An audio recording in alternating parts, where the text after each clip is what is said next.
intermediaries. This includes the likes of Twitter or Facebook. Now, these companies will have to take down content which is related to government once it has been flagged by a proposed authorized body or an agency tagged as fake or misleading. Now, the social media company or the intermediary must comply or face legal action.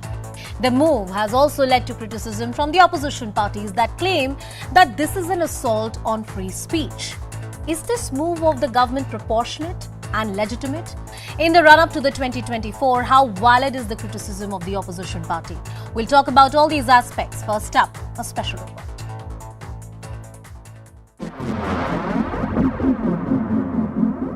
We have carved out what is prohibited. India's IT ministry has declared a war against misinformation and fake news. The battlefield is the social media space, and the larger objective is to ensure compliance.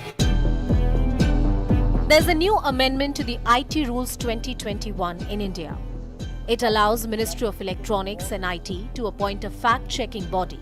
This body shall take a call on whether the online information related to the central government is accurate or not.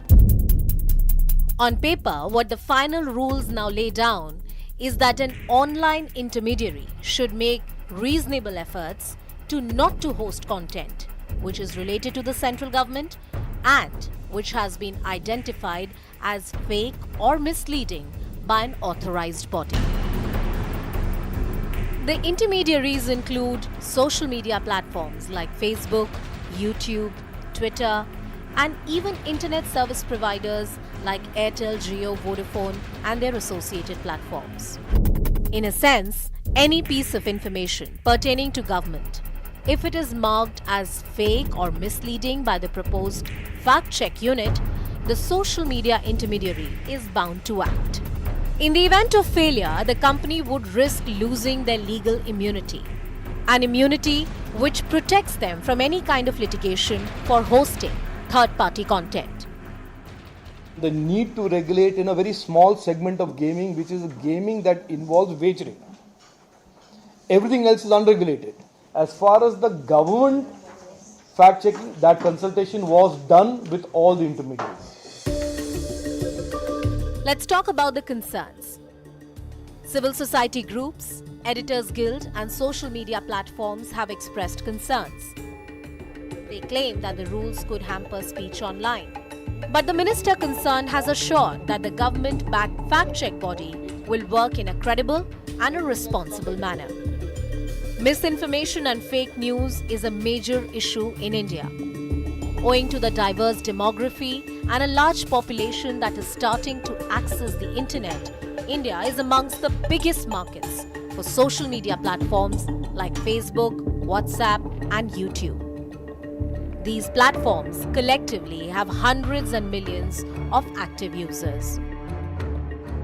So will this move of the government help in curbing fake news in the run-up to 2024 and make social media platforms more responsible?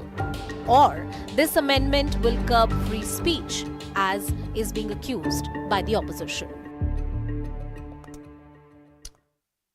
Well, that's the story so far. Let's first tell you what is a social media intermediary and how will these guidelines/rules apply on these companies.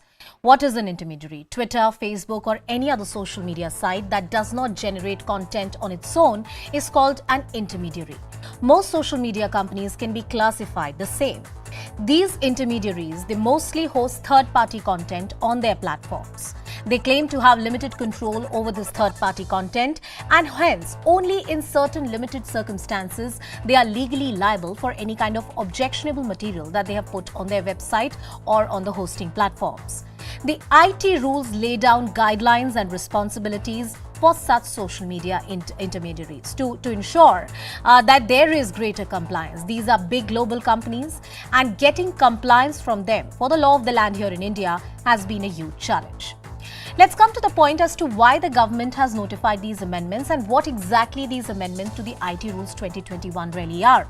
Under the notified changes, one crucial part has been brought to the way to bring in liability for the intermediary companies, and it shall be fixed. The government has brought a change to Section 31B, Part 5 Under this section, under the IT Rules 2021, it lays down the responsibility of these intermediaries. After the proposed change, once the government authorized body has flagged a certain content, that company is bound to take it down. That's what the rules lay down. Failure to take down the information or the content can result in legal liability. The government goes on to say that once the authorized agency has flagged the content, say fake news or misleading, the intermediary cannot claim any kind of legal immunity, which is usually granted. That's what this amendment does. The government can flag the content which is directly related to the government. This is information which is particularly related to the government, and that will be something which is under their powers and control. A special body, as I mentioned, or a fact check unit shall be authorized by the government to flag this content. Section 79 of the IT rules provide legal immunity to intermediaries, and after this change, this particular immunity is gone. The effect of the amendment to the rules is that the legal immunity does not exist anymore once a content has been flagged. The failure to take action shall invite action in law. Why is the government backing this amendment? What exactly is the reasoning? The government argues that there is a need to curb on fake news. Social media intermediaries need to adhere to the guidelines of the government.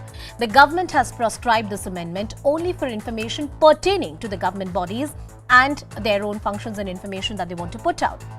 The government also goes on to say that their approach is proportionate. They're not talking about every information under the sun, but only information that pertains to government bodies.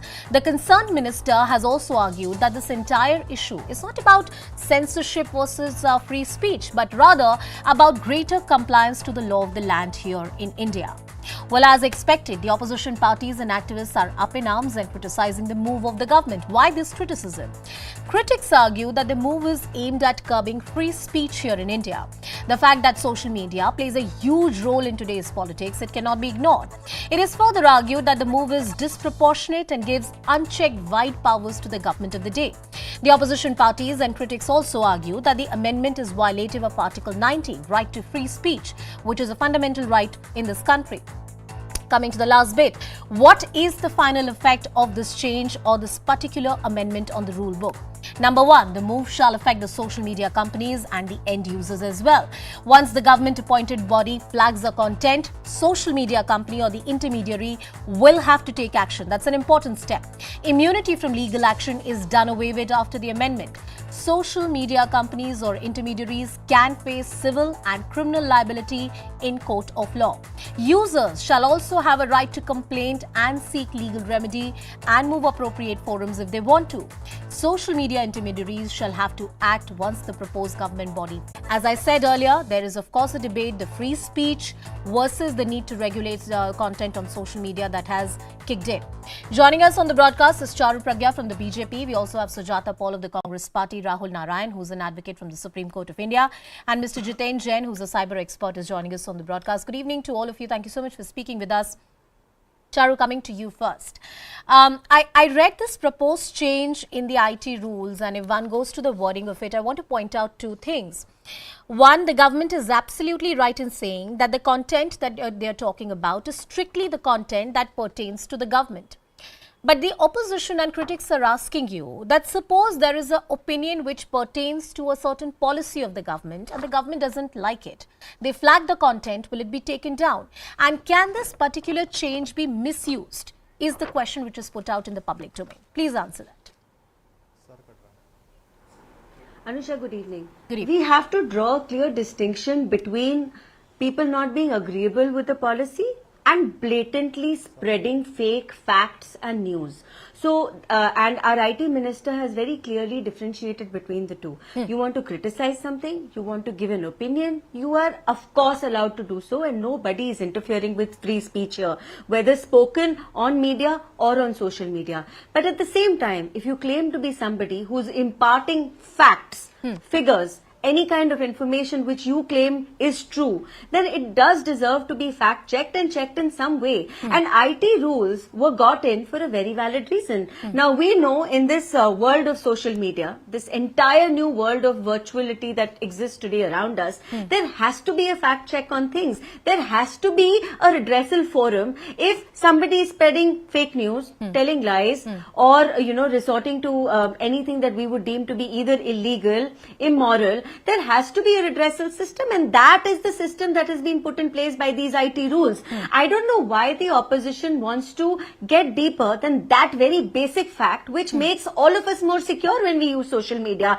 and politicize it. Are you trying to imply that you cannot differentiate between giving your opinion and stating facts? Are you trying to imply that when you're discussing a policy, you cannot do so in a manner which is both critical but also acceptable in a way where in this world, that there have been so many instances when the position of India has been misrepresented. There has been so many instances where we've realized rights have broken out because of some kind of news on social media which later turned out to be false. We know that cities can be burned down by spreading fake news. So on one side, all political parties say this propagation of fake news has to stop. But when the government takes a very firm, concrete and transparent stand in doing so, you want to criticize it. You can't have your cake and eat it too. And this is protection for every single Indian citizen. While I agree that when it comes to free speech and its relationship with any ruling government of the day, whether the Congress or the BJP, it's a troublesome relationship, and journalists must look at it with a lot of caution and careful criticism, I must argue. The argument that the minister concerned is making here is that this is not about free speech and censorship. This is a change that they have brought to the rules to ensure that once certain information has been flagged by the government as fake news or something which is ill-informed or bound to create some kind of problem, the social media company must act. If they do not act, they still have a choice to say, look, we are not going to act, we think this is perfectly fine. They can be dragged to a court of law. How does this qualify as a free speech issue versus something where government is trying to only seek compliance from these social media companies? Sujata ji. First of all, Ms. Soni, I am amused that the spokesperson of the party that has the biggest fake peddling machinery is talking about protecting people from fake news, because they are the ones who've been spreading fake news. And I also take what offense concerns at me that. are two things. Who is Sujata to claim who's peddling fake news? Have I said anything about you right now? I'll give Charuji the full time to respond. Yes, you have. Sujata No, ji, you will Sujata not ji, speak in between. You will not speak in between. I request both of you one at a time. Sujata ji right now. I'll come to Charu Pragya. Sujata ji, please go ahead. Yeah. What is this lunacy? I don't understand. I am making a point. I did not speak when Ms. Pragya was speaking. What kind of language is this, the Anusha? point is Did I I target her personally? Did I take her name? That means you're on the back foot. All right. Can I please request both of you? One second. I'm sorry, I deserve an apology. One second. How can she call this lunacy? I'm allowed to my opinion. She's Charu Pragya, Sujata ji, one second. I want to see this. I want to see this. One second, please. Sujata ji, one second. My request to both of you, please do not make any individual or personal comments on each other. You both are very well learned women. I didn't. We can debate on the substance. We can debate on the substance. I'm sorry, I don't stand we for this. can debate on the substance without getting personal with each other. Can we please go back to the issue? Sujata ji, make your point. Miss Soni. Yes. Let her offer an apology. Absolutely. And I want to clarify that lunacy is an abstract noun. I did not call anybody a lunatic. Good that you put. Coming back to the point. Yeah. As far as what the government is trying to do is basically say that all the fake news articles which are related to the union government and which are going to be deemed and declared as fake news by PIB. That means anything that troubles the government of today and is deemed to be fake news will be asked to be brought down. This proves that this government does not want people to speak up. Just like it has, behaved in the parliament. the same way it is trying to muzzle free speech. The point is that in 2021 also, when Mr. Ravi Shankar Prasad was the IT minister, he said exactly something similar. And now Mr. Rajiv Chandrasekhar, who is the Minister of State now for IT, is coming up with something which is taking that forward. What are you trying to do? Are you trying to tell people that they cannot speak? If there is a video which comes from any remote corner of the country, of the world, and that is posted, but it shows the government in bad light, are you going to say that that is fake news because that troubles you? That is what the government is trying to do. It is trying to muzzle free speech. It is going. That is why it has given. Is giving sweeping powers to PIB, and it wants that content which that's is fake news. problematic to the government. Maybe Sujata did not update herself with what the honorable minister said. Sujata ji, one more point, No, and then no, I'll go back to quickly- you. One can I second, quickly come in? Charu, I'm Because coming back to you. Minister Charu, I'm very coming back to you. clearly Charu, I'm said coming back to you. I'm it's coming not back to you. PIB. Sujata ji, I want to ask you Yeah. one more point. The minister concerned has said that there would be a special body that will be set up, and this body will have representatives from different sector, which is appropriate, and this body is going to ensure that there is no fake news which is in some way put out in the public domain, which can cause a larger problem. This is empowering a particular body with certain kind of regulatory powers under the IT Act, which is the law of the land, to ensure that the menace of the fake news is contained. The body may be new in nature. It may have more people. It is not clear at this point in time whether the present formula will work or there's something new. The minister has hinted that perhaps new additions can be made to that body. So it might not be the same body that you're referring to. Sujata ji. Yes, so there are a few points here. This is a self-regulatory body that they are talking about. Yeah. Now, if you are going to have people who are going to come up with certain rules, how fair is it going to be? Because before this itself, the social media companies had given a proposal for tackling fake news. Why did the government not take action on that? They should have brought the social media, groups on board. If they had spoken to these companies and come up with some, taken some suggestions from them, probably this would have been a better idea. All right. But when you are talking about a self-regulatory organization coming in, how transparent is it going to be? Because it is the government which will talk about, problems. I want to bring in Rahul and Jitin also into the discussion. So, one last point. Yes, Finish your point. Yeah, one last point. When they talk about, the country becoming a Vishwa Guru, it's all very well. But when somebody speaks against the Vishwa Guru within the country also, then they say that it's an international conspiracy. So in times of social media, it is very difficult to curb that. But yes, trolls is what they must go after. Cyber crimes is what they must go after. And I wish they had taken action on that more than trying to curb Charu, free I'm speech. sure you have a lot of points that you want to respond to. There's one point I want to add, and then I'll go to Jitin and Rahul as well, who are with us on the broadcast. The government cannot be the sole arbiter as to what is an acceptable narrative about the information that the government wants to put out. You'd agree that this is a free country, it's a democratic country, different people have different opinion and version. And unless a particular opinion is outrightly outrageous in nature or provocative in nature, the government shouldn't interfere with that kind of narrative or anything going on in the public domain, in the public discourse. Yeah. Can I?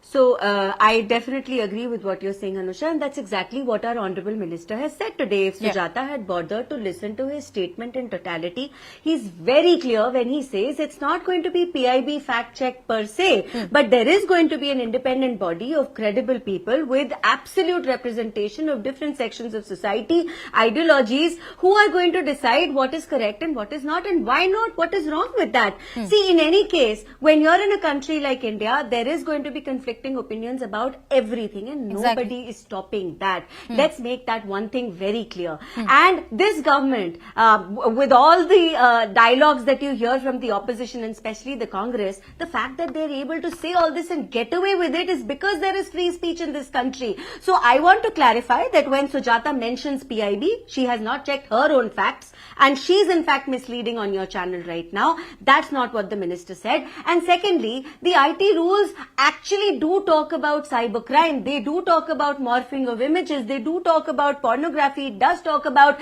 illegal online gaming. Every single thing that is going to worry a citizen of India today who has a virtual existence in the social media space will have everything that's important taken care of. And that's what these laws are for. As the world evolves, our laws are evolving, and the new IT rules are taking care of all of that. Unfortunately, the opposition picks on these things because, like I just said, example, she's spreading fake news about PIB right now. That is what the opposition does best, and that's Sujata what ji they were want to to put continue out doing. this That's tweet, why no, we one have a second, problem. one second. So if Sujata ji were to put out this But tweet, there is an Charu, opinion and a fact, will the and you agency, cannot pass off your opinion as a will the fact. agency flag it, and will that be taken down? That's the concern that the opposition is raising. Absolutely. Exactly, And why and she's should proved that be my a problem? point, Can she not say this is my opinion? Okay. Why No, is she saying you will that have this a is a fact when fact you don't check know unit. that's a fact? Give No, your opinion. you are the one All who's right, spreading fake I news. want to All bring those that. I guys want to are bring in not Rahul doing and what Jitin they Jain did. also into the But I was discussion using beyond the an political abstract narrative. noun. Jitin, Will coming to that you, be you've heard taken the down? political That will not be taken representatives, down. and in the sharp, politically polarized opinions, we are unlikely to find the position of law and policy. Why don't you help us understand the move of the government? How do you view it, and is it proportionate to the aim which it seeks to deliver? Jitin, See, we must leave the politics apart and talk about the law. Sure. And we must also speak about the problem this law or rules are trying to solve. See, the problem is, disinformation and fake news is a problem in every country, especially democracies where there is a free press. Yeah. But the problem here in India is multifold because we are facing in last 5 years coordinated disinformation campaigns by our adversary, which has got a specialized dedicated military disinformation agency called ISPR, Inter-Services Public Relations. And we have discussed enough many times on this channel also how ISPR with a budget of 3,000 crores has been continuously running misinformation campaigns about India. And let's take 5 examples so that our viewers, our citizens can also understand what is the problem we as a nation are facing. Number one, I mean, ISPR ran a massive social media, electronic media disinformation campaign that nothing happened during Balakot strikes. Only 5 trees were hurt and 5 crores were hurt. And not even a single terrorist was killed. Yeah. Now, they also spread a lie that hundreds and thousands of Kashmiri youth have been brutally killed by Indian Army during the abrogation of Article 370. All of them are fake news, and sometimes some of these facts are then, repeated and narrated by some of the, low-spin leaders in India, which just for making some political gains or getting some media attention, repeat those comments. And these comments then are further repeated, propagated, and amplified by these same very disinformation agencies, especially in the Middle East, to destroy the secular image of India. Third, ISPR has also been consistently running a campaign to create religious fictions. I mean, sometimes destabilize the country, sometimes influence elections in our country. I mean, take for example, they ran massive multiple videos and fake images campaign, and sometimes retweeted even by their former ministers, cabinet ministers, that hundreds of Muslim women were killed on the streets of Delhi, how Delhi police were killing children, and most of them are tweeting Jitin, out all these examples you're citing is a reminder of how dangerous the fake news can get. Now, please let me. Yes, the law. Let me complete. Let me complete. Now, so what happens? These agencies, apart from putting out several fake, tweets, social media posts to influence the society, they also run several, fake news portals. Sometimes they plant information on reputed news sites by projecting fake facts. Now, sometimes our electronic and print media also fall for those facts, and they publish something which is completely contrary and devoid of any facts. Now, this law is trying to solve a problem. We want to know that who is running a particular news websites, and it was debated earlier also why every news portal in India needs to register. Now, there was a huge hullabaloo that you're trying to curb free speech, but you name any reputed channel or any reputed news website or even an online portal like Print, Quint, or Wire, whatever. At least we know who runs that portal and who is the responsible person. But there are hundreds of several small news websites which are mostly spreading fake news and disinformation, and we do not even know whether it is a Pakistani or Jitin, something who's running that website. I'm now sorry, that is the problem. Jitin, number I'm one sorry, we're I'm trying to interrupting solve, you. how do we deal with that? One second, let me just try, because you have huge information there with you. I want to streamline this information. The enormity of the problem that you're pointing out with the examples that you've just stated points out that how sometimes misinformation can threaten national security and internal security as well. My question to you is very pointed. What the government has done through the change in the rule, does it solve that problem, and does it solve it proportionally? Because the question that the opposition parties are raising is that this is too wide a power. You are using a problem for your own political benefits. That's the allegation which has been made. Why don't you talk about that? No, they are They are partially correct that it will solve a problem, but definitely they're not using it for political gains. It may partially solve the problem, it will not completely solve the problem. I'll give you an example. Now, what is safe harbor provision, which is debated about? It says, I mean, it is a construct of 30 years ago of 1980s, which said that any service provider like your telecom service provider like Airtel or Hutch, if somebody makes a threatening call or fakes a call about a fake bomb or someplace, the telecom service provider will not be responsible if a terrorist is misusing a telecom network. Likewise, people said that if a user is posting something on internet, you don't put the ISP owner in the jail or a website owner in the jail. Now, the social media companies wanted to take advantage of same provision. They said, look, Facebook or Twitter, we are like an open book. So if somebody comes and tweets or posts something, they are responsible, not us, because we are like an open book. Now, that was okay till 5-7 years ago. But from last 5 years, these very social media companies have assumed the role of judge, jury and executioner. They moderate the content, they delete the content, they censor the content, they block the content, they boost the content. They do everything what an editor in a newsroom does. So once they do that, then they have to assume responsibility of that content, and they cannot enjoy the provision of safe harbor, because the law says that you can only enjoy the safe harbor protections under two conditions. One, when you are not touching the content, you are not doing anything with the content. You just let it pass through, you have no role with the content. Sure. Second, if a content which is illegal or unlawful is brought to your notice, and if you don't remove it, then you are liable under the law. Now, what this law will do, once a government agency flags a content as fake news or disinformation, they are not saying that you have to remove it. It is your choice under section 79. Government will just flag it and inform you. But if you decide not to take down that, you have then every legal liability if somebody goes to court tomorrow, and you cannot claim the safe harbor protections. That is going to change the entire landscape, because for example, when government flagged 1200 Twitter handles during farmer rights which were spreading misinformation and fake news, Twitter said we will not take it down because we don't think it is fake news. And I so want to if add you to what decide that it is not fake news, or if you don't want to take it down, then you not just assume here in legal India, responsibility. whether it's US, whether it's Europe, to get compliance from these social media companies has been a tricky task for many sovereign governments across the world, and I'm talking about democratic then there is a governments. problem. I want to bring in Rahul as well into the discussion. Just I want to bring in 15 seconds. Just 15 seconds. Yes, finish your Just point. 15 seconds. Yes, just 15 seconds. Now there is a problem.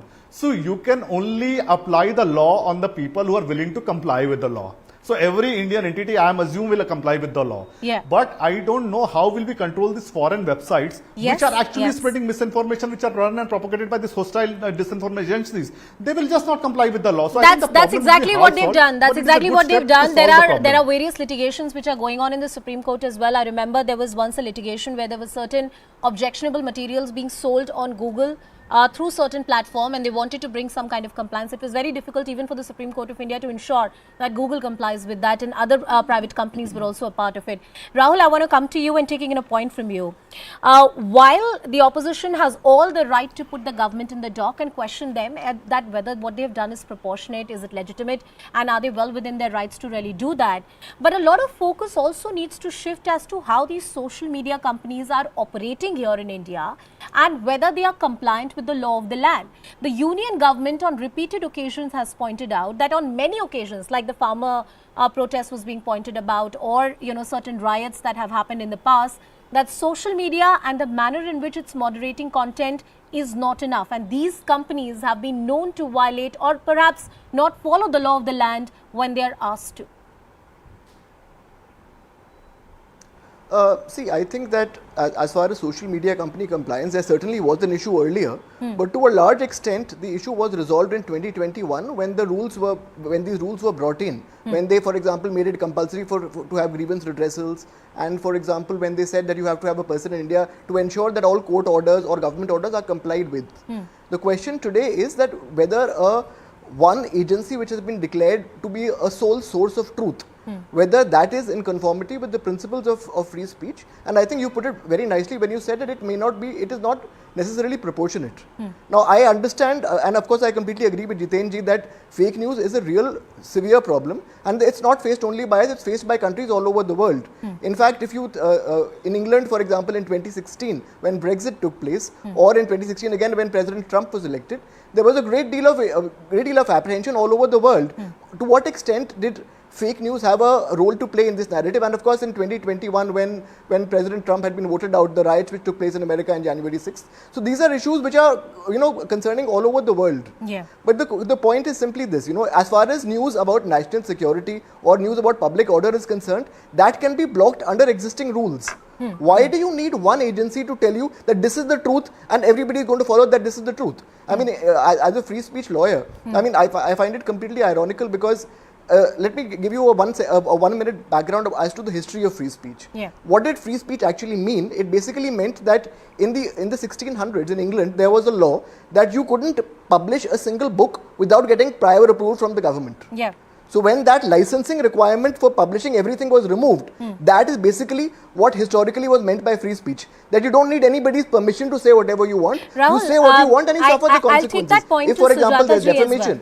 Sujata ji, a company like Facebook was questioned in the US and many other parts of the world for interfering with democracies. If you want to study at any leading universities, in fact, now there are courses which are designed that talk about how social media companies are interfering in the democratic processes and unduly interfering, changing the minds of the people and how they are looking at voters and their entire perception. There is a need to curb down on fake news. I am sure the Congress party realizes it. And more importantly, in the run-up to 2024, social media is as important to you as it is for the BJP.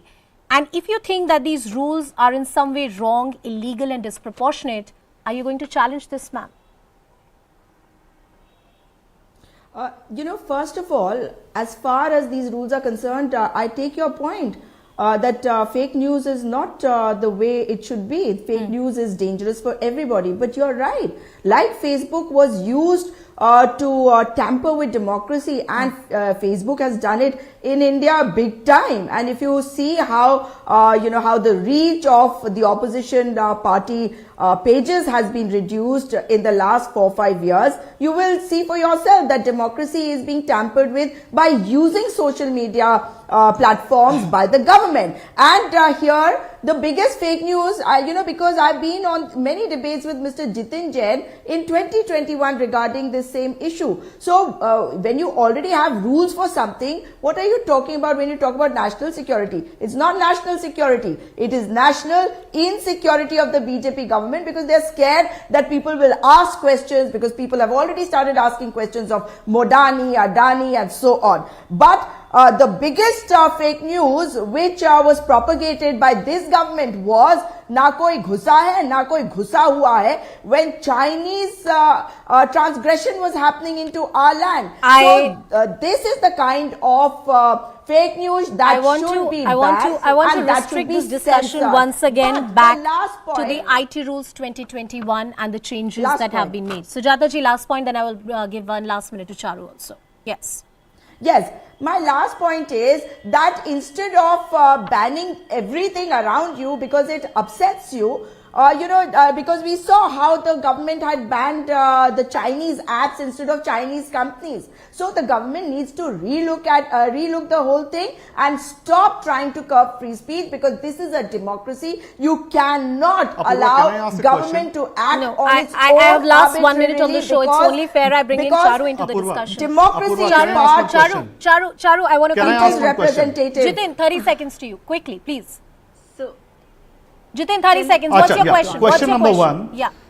When the question number one, what will happen tomorrow? Suppose if all state legislatures decide to pass their own state law, and during elections they start, flagging everything as fake, which is not politically convenient. So what will happen? I think this is a question to both Sujata and Charu. Second, I think we'll be better off if the complete control of this mechanism during the model code of conduct of any elections is transferred to the election commission. So there will be an integrity. I think those are very productive points that you've made. Charu, you want to respond to both of them, please? Especially, yes. No, but when Charu, please. Charu, give suggestions, and the IT minister has already said this is an evolving space. Should I repeat myself? Yeah. So Jitin, thank you. That is a very constructive suggestion, and I'm sure the IT minister is keeping all of that in mind. And like I said, this is still an evolving space. The online space is very fast to evolve, and he was very clear when he said today that he's going to set up a mechanism which addresses all our issues. At the same time, I just want to point out again Arbitrarily. how One at a Congress time. passes off Arbitrarily. opinion. One at a time. As Charu fact. Pragya right now. I Charu Pragya dislike right the now. way you People's debate. voices I'm Charu sorry, I Pragya, don't Charu debate like Pragya, this, Charu and I Pragya. refuse I just to- need Charu I right refuse now. to don't like Charu how Pragya, you please. interfere Charu with Pragya, your please. time to speak. Charu They can't Pragya. even wait for Charu their own Pragya. turn to speak. Charu Pragya, please go ahead. I'll give you the time to respond. Charu, please go ahead. Thank you. Yeah, so you know how the opposition passes off, even now, even on your show, their opinion is fact by agreeing to believe some Chinese agency or hearsay instead of what your own defense ministry or external affairs ministry is saying. So that is exactly what the government is trying to curb. You have to ensure that you know the source of your information, that you are able to corroborate your information and tell us where you got that so-called fact from. And there has to be a mechanism in place which checks that. There will be a credible separate body which ensures that all sections are satisfied. Now, we cannot be somebody who works like the Congress and says, it is a fact, I am telling you, kyunki hamare jawan pit rahe hain. All that has to stop because that's absolutely not a fact. Let's see how that pans out, Charu, and in the days to come, we'll get to know how proportionately, legitimately, and how sparingly Mamata the Banerjee says that there was no government checkpoint is scam going in to Calcutta. exercise this power. I'm very sorry, I'm short of time. Charu Pragya, Sujata Paul, Rahul Narayan, Jiten Jain. Thank you everyone for joining us on the broadcast. Moving on to another big story of the day. The state of Tamil Nadu is facing another political war of words between the state governor R.N. Ravi and DMK-led government in the states. The fault lines are not new. On numerous occasions, the state government and the governor have been involved in a bitter battle. This confrontation is not just limited to words. Crucial bills have been pending with the governor, and many have even lapsed due to the inordinate delays awaiting assent. The governor also invited controversy when he made a remark on the Sterlite protests. The governor said that there was foreign funding behind the 2018 anti-Sterlite protests in Thoothukudi and the Kundankulam nuclear plant. With these comments, the daggers are out again, with the government and the governor taking on at each other. The friction between these two constitutional officers has resulted in administrative paralysis and limbo, affecting matters of grave public importance. We discuss the story.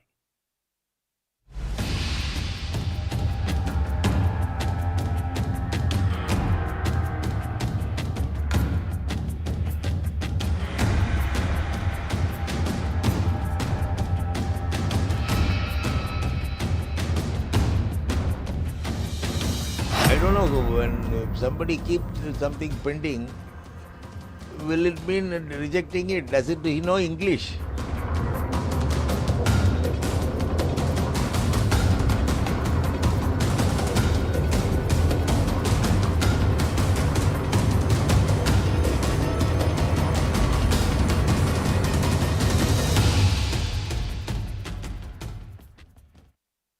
Well, let's tell you about the confrontation and the flare-ups so far. The 2018 anti-Sterlite protests, Governor R.N. Ravi had termed the protests as foreign funded. You also had the DMK MP Kanimori, which hit out saying that the governor is defaming people's struggle, withholding bills of the government and withholding the assent of the bills passed by the DMK government. Talking about the Coimbatore blast as well, the government had questioned the delay by the state government and asked why the NIA probe was not recommended. After 4 days, the NEET bill, of course, another crucial point that was there between the two sides. The government returned the bill seeking to dispense NEET. Based admissions, state passed second bill to the medical admissions, plus 2 scores national education policy was another point of confrontation. The governor extended support to policy. The chief minister opposed this policy, and also this entire meet and greet snub that happened back in April 2022. The government actually skipped the reception by the governor, CM, he still skipped the reception amid the NEET bill. There was a face-off over the VC appointments. The bill empowering state to appoint VCs, it was passed in April 2022. The move came after the governor appointed VCs to 3 state veracities. You'd remember the praise for Sanatan Dharm that had come in, and the state government objected to governor's invocation of Sanatan Dharm. In June, the governor said that Sanatan Dharm built India, and this was something that did not go down well with the DMK government. There are pending bills as well, 21 bills that were passed by the assembly pending with the Raj Bhavan. Bills including anti-NEET, also the cooperative bills were pending. The gaming bill was another point of contention. Various bills that the state government had passed, the legislature had passed, actually lapsed when they reached the doorstep of the governor. These are the key controversies that we saw. Joining us on the broadcast is Mr. Kovai Satyan from the AIADMK. Mr. T.K. Selangovan, the senior leader of the DMK, is also joining us on the broadcast. Mr. Selangovan, coming to you first and taking in a view from you. The governor had something to say when it comes to Sterlite protests, and he said that there was foreign funding behind it. How do you see the governor's statement? Are they backed by facts? This is the most funniest thing for a governor to say, because at that time the ADMK was in power and people were agitating for 100 days. What their charge was that the water is polluted and air is polluted. They could have, the government could have put an end to it by, there is a central environment agency. Here there is, in the state there is a pollution control board, in the center there is a pollution control board. All they could have done is to send a team of experts, test the water and air, and would have told the people that there is no pollution. Or else if there is pollution, they would have warned the company that to do something which will, by that they will not let out polluting things in the air and water. Without doing all these things, the government was watching for more than 100 days. Why, if the money is paid to the agitators, why should the government wait for 100 days and kill 13 people? That is my question. When you have agencies to find out the reason whether the people are agitating is right, you should have used it. You didn't do neither. You didn't even speak to the people. You didn't try to test the air and water. You killed 13 people, and now the governor says that it is there is a foreign funding behind it. Then why were you running a government there in the center? What is your Central Pollution Control Board doing? Mr. Kovai Satyan, was this an insensitive comment for the governor to make? Even earlier in the past, at various occasions, the DMK government has said that these are not the matters on which the governor should be speaking of. And especially at a time when the relationship between the government and the governor have not been good, why evoke or talk about such issues which can only give rise to further confrontation? I can only pity at DMK. Look at their double standards. While they were in opposition, when the bills are pending with the governor, they were spinning a narrative. The ruling government has not exerted enough pressure on the governor to act in time. Now, while they are in the power, won't the same logic apply to them? Did they use any judicial means and prowess to prove their point? Let me give you an example. A 7.5% internal reservation for NEET aspirants for government school students. The bill was sent to Banwarilal Purohit, who was the governor at that point of time. He didn't reply for 45 days. Our leader Edappadiya didn't wait for the governor's assent. He released a GO.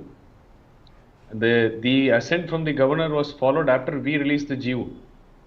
And we know what we did right. And governor cannot question on certain parameters on constitution authority or whether it is in detrimental to the nature of the NEET bill passed by the center.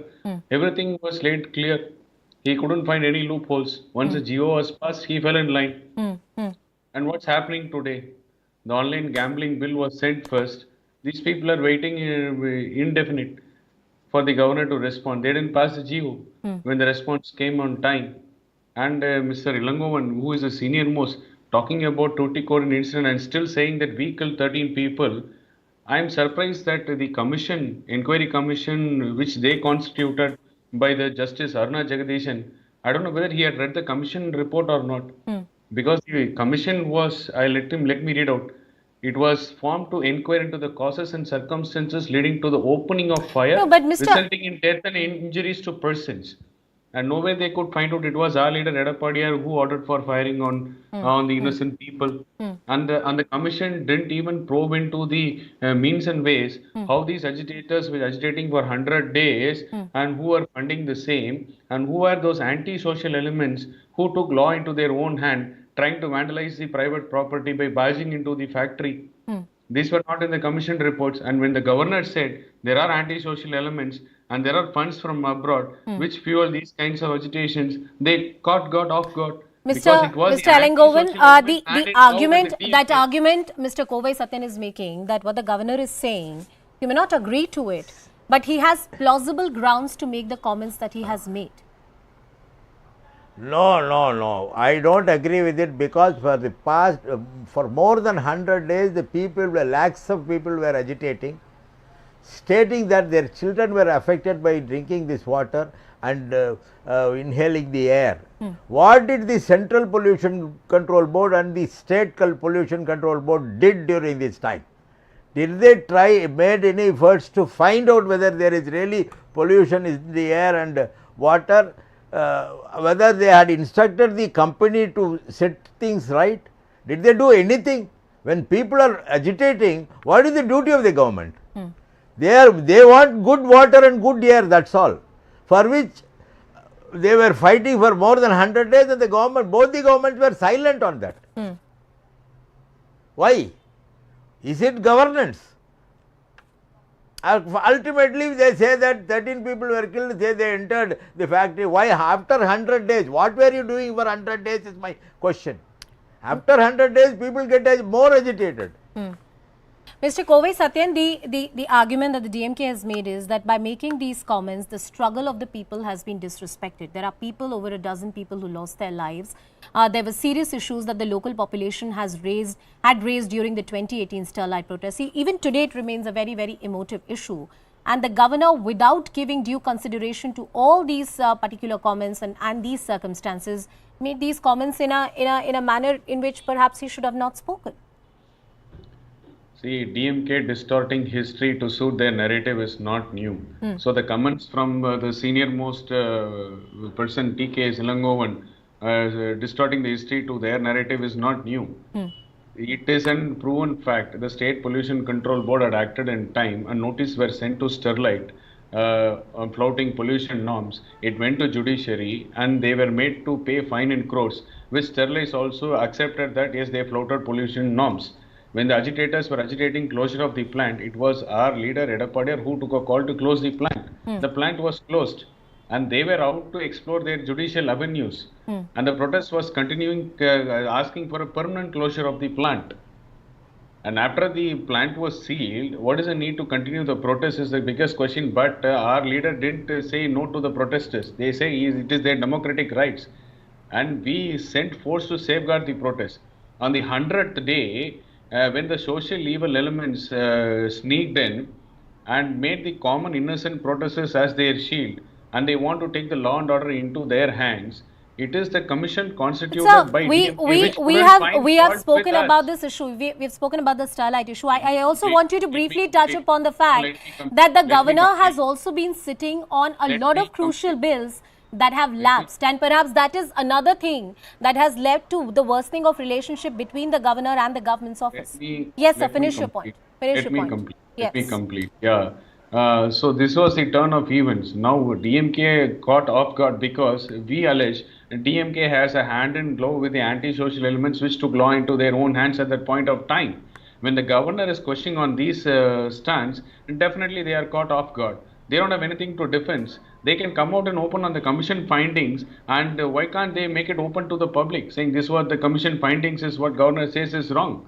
They couldn't come out and open, but they are pick and choosing certain statements and words from the governor and trying to suit their own narrative. The governor has said on 3 occasions how the bill passed by the legislation is being handled. If it is a finance bill, he passes immediately. If it is a bill which has got legislation clarity, which doesn't have legislative clarity, he keeps it abeyance, which means that it is dismissed. The third is he sends to the president. So if there is no clarity, if he keeps it abeyance, which is termed to be dismissed, he is pointing finger at the government, state government to give more clarity, which the state government DMK failed to address. They should send their legal experts, and they should ensure that the clarity has been given to the governor on whatever doubts he has got. That's what exerting pressure means. Well, sir, all I can say as an independent observer and what people have been facing in the state is that these two constitutional functionaries are at an open war with each other. It's not helping governance, it's not helping the key legislations, and this narrative clearly is not helping the larger administration of the state. Thank you, Mr. Kovai Satyan, for joining us on the broadcast. Mr. Ellen Govan, I'm sorry, I'm short of time. Thank you for joining us on the broadcast. The threat of COVID-19 is back in India. Cases are increasing at a rapid rate in the country, with more than 6,000 cases reported in the past 24 hours. Experts say that the numbers are highly underrated. The daily positivity rate has been recorded at about 3.39%. The active cases now comprise 0.06% of the total infection. Union Health Minister Mansukh Mandavia held a review meeting with health ministers of all states and union territories. In the meeting, he stressed on identifying emergency hotspots by monitoring trends like influenza-like illness and severe acute respiratory infection cases. He is also instructed on ramping up the basic testing, tracing, and also ensuring that all proper preparedness in terms of hospital infrastructure is ready. The minister further urged the state health ministers to conduct mock drills of all the hospitals early next week to review the preparedness by the weekend. Well, is it time for the mask mandate to once again be back in the country? How concerned should really we be? Is it time for a precautionary vaccine dose yet, the booster doses? We'll address all these questions with Dr. Hemant P. Thakkar, the member of the Maharashtra COVID Task Force. He's joining us on the broadcast. Good evening, sir. Thank you so much for speaking with us. My first question to you, how worrying is the situation? How scared or worried should we all be at this point in time? The situation is worrying from the point of view that we are having more and more people testing positive with minor symptoms. And if these people do not screen themselves with masks, if others do not wear masks, we'll have almost the whole community suffering from this new variant.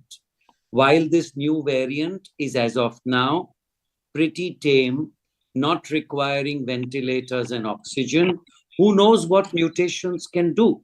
So the aim of warning people is that please wear masks, avoid going to crowded places and congregations in large crowded areas. And if you have to go like airports and stations, please wear a mask, maintain social distancing. This is an Omicron variant. So historically and from what we know, there shouldn't be a problem. But you don't want the medical system to be overwhelmed. Any which way we have so much of cough and cold. We have H3N2, we have rhinovirus, we have pollution-induced problems. Why do you want to take chances? Wear a mask, take your boosters, take your flu shots, and protect yourselves. So should the mask mandate be brought back? Should we have compulsory masking again in the country? I would say that if people are not going to heed the community call and good medical and administrative advice, I would mandate masks in public areas like airports, stations, malls, and buses and trains, because that's extremely important that we curb the spread or we restrict the spread. So what if it's mild? It's after all a contagion effect which we want to curtail. Absolutely, sir. Mask up, take all the precautions. We know how to deal with this virus. And sir, thank you so much for your time and putting out this information in the larger public interest. We hope that this particular wave is a mild one. It goes off, but you do wear your mask, sanitize your hands, and all the basics that we have learned in the last few years. With that, it's a wrap on this edition of Brass Tacks. Thank you.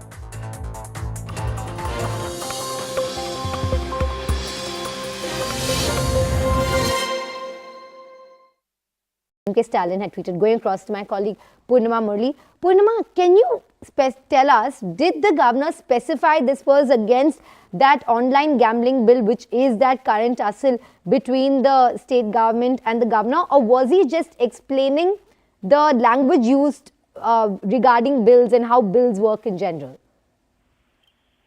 Well, in fact, this was a question and answer session followed by governor's speech, and one of the questions asked was about the language, and to that the governor had responded that it is a decent language to, say that instead of saying that it's been rejected, it says that withholding is a better usage, and that if the governor withholds the nod for a bill, it means the bill is dead, which also is politically significant because, the DMK has sent a delegation to submit a memorandum to the president seeking the governor's withdrawal, citing that many bills, including the bill on meat, have all been pending before the governor, and the governor has not really taken action on the bills that have been passed by the Tamil Nadu government, which have impacted people, including the online bill, including the bill on meat. All these bills were pending before the governor, but the governor, in fact, said that he is yet to make a decision,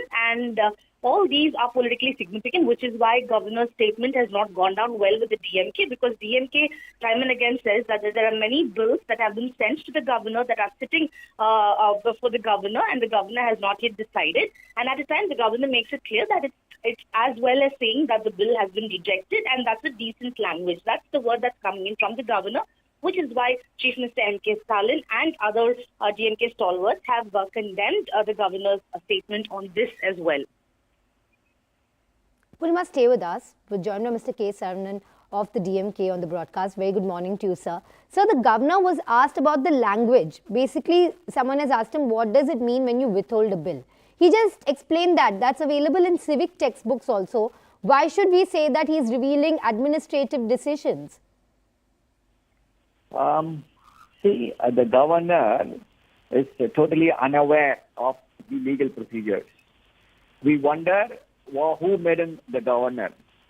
It's like any elementary, even a first-year law student will know that the governor cannot withhold a bill forever, and he does not have the power to say no to a bill sent by the Tamil Nadu Legislative Assembly. That is what he said. The problem is, this governor has been sent by the Prime Minister and the Home Minister to destabilize the Tamil Nadu government. They are totally, both of them are jealous of the political goodwill created by our leader, Mr. M.K. Stalin, the Tamil Nadu's Chief Minister. They are scared that he's trying to form a coalition to sink the BJP. The BJP will be sunk by us. So that is the reason why they want to stall all the administrative capabilities of the state government.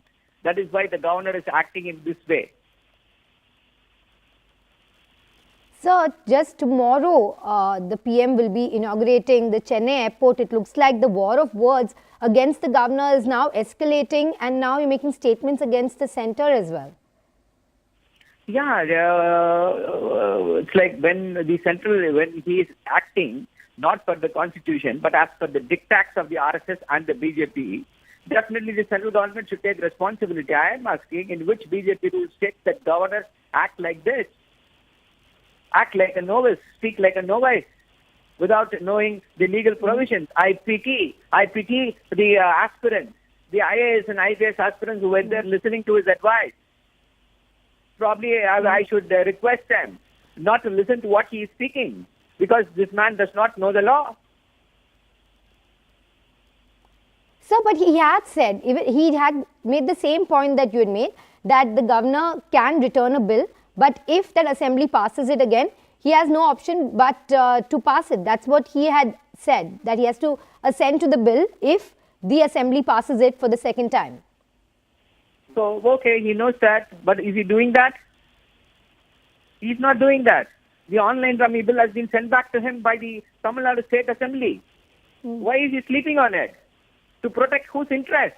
Let us also not forget that this is the same gentleman who had met the representatives of the online rummy companies. That he set a good example for all those IAS and IPS officers. Who is going to be benefited if the online rummy bill is not come into force? It is those companies, and he's meeting those people, and he's keeping those bills for 4 months. Is this the example the IAS and IPS officers want to follow? Thank you very much for joining us and sharing your opinion. Continuing with that DMK and the governor standoff, and we have some more breaking news coming in. Now the governor made a remark. That same speech Governor R.N. Ravi had delivered at the Raj Bhavan recently. He made a remark saying withholding means bill is dead, which is decent language for rejected. He was speaking about the language used when you withhold a bill. That's something that he had said, and the CM has slammed this remark. The Stalin CM MK Stalin's tweet on Governor Bill is dead remark. He says, I strongly condemn Tamil Nadu Governor R.N. Ravi's act against his oath of office and against state welfare. Governor's remarks today are not good for his position. He said among students that if a bill is passed in the assembly,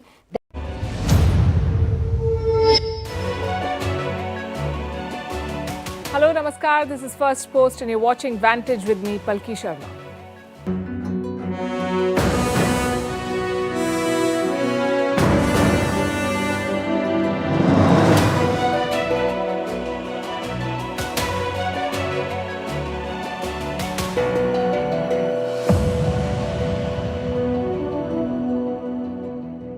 It's Friday, and if you're in the UK, you're probably working only half the day or not working at all.